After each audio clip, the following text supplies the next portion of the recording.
let's talk about being a leader. Kung before is you do the work, kapag ginagalingan mo sa trabaho, now you have the chance to handle people. Now you have the chance to taking care who do the works. And it's a great opportunity for us to learn to train ourselves to be more flexible and more mature to taking care who do the works, who doing the job.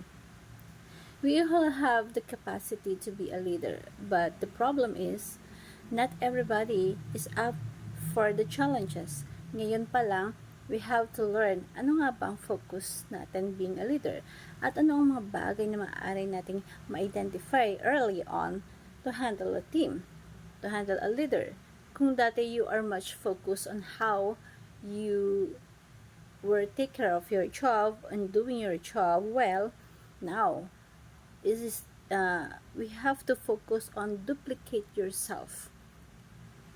Duplicate what you did to your people. You have to understand that people is deeper. Nagkakaiba-iba tayo. Being a leader, it is very important that you know how to taking care of the challenges, and you have to learn that it's not an instant learning, it's a process of learning. Maraming variable that may affect your leadership. There's a lot of things that may affect maybe your external and most of the time your internal, and we need to duplicate ourselves to people.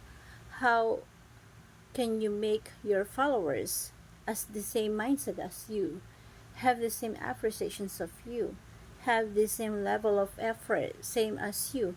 Create more leaders is most essential. It will bring us the best,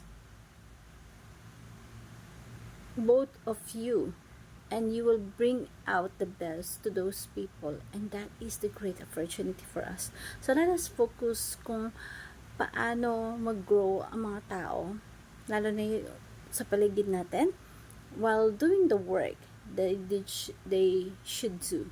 Grab the opportunity to be a leader and create more leaders just like you or even better than you. You need to put effort to focus on bring out the best to those people, the peoples that follow you. And it's better that touch those people in their heart.